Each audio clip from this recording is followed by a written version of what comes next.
Hello' everyone, কি খবৰ আপোনালোকৰ? আশা কৰোঁ সকলো ভালে আছে আৰু মোৰো ভাল। মই মোৰ ভিডিঅ'টোৰ মাজলৈ সকলোকে স্বাগতম জনাইছোঁ। আজি বহুদিনৰ পিছত লং ব্লগ বনাবলৈ ওলাইছোঁ আৰু আজি মই লং ব্লগটো বনাইছোঁ লক্ষী পূজাৰ উপলক্ষে।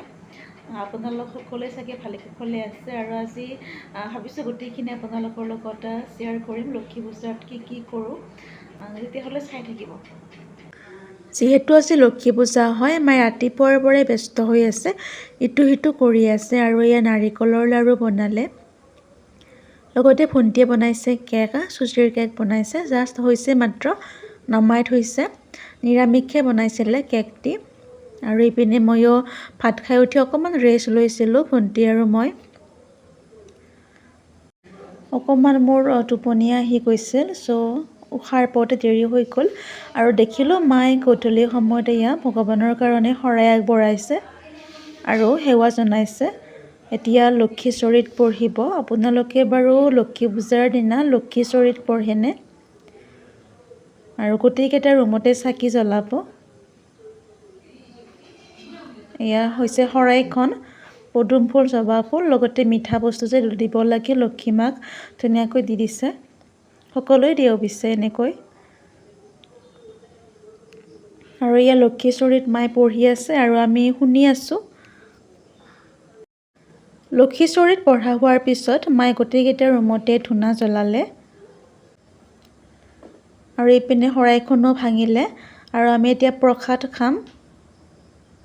আৰু ভণ্টিয়ে ভিডিঅ' কৰি আছে এয়া।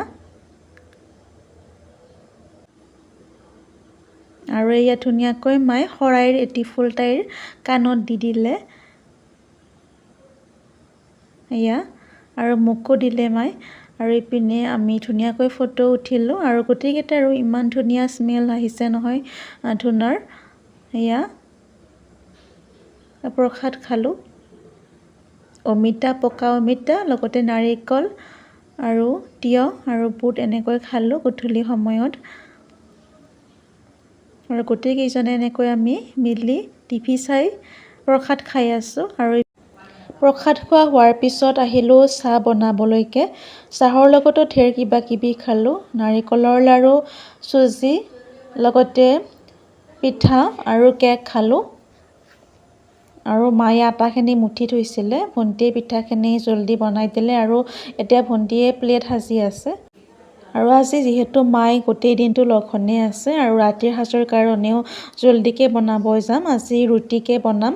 আপোনালোকে বাৰু কি খায়, ৰুটি খায় নে আজি খিচিৰি খায় জনাবচোন। এয়া গৰম গৰম চব্জি ৰেডি হৈ গ'ল আৰু বুটৰ চব্জিখিনি এতিয়া বনাব। মই মাক সহায় কৰি দিছোঁ। আটাখিনি মায়ে মুঠি থৈছিলে, মই ভাজিছোঁ আৰু বেলিছোঁ।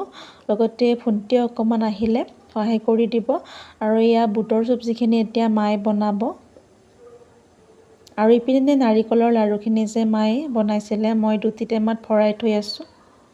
নাৰিকল যিহেতু মেইন হয় লক্ষী পূজাত, নাৰিকলৰ লাড়ু সেইকাৰণে বনাইছিলে।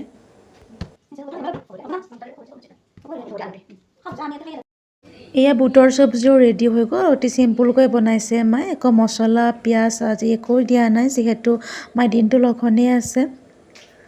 আৰু এইপিনে ৰুটিখিনিও প্ৰায় ৰেডি হৈ গ'ল।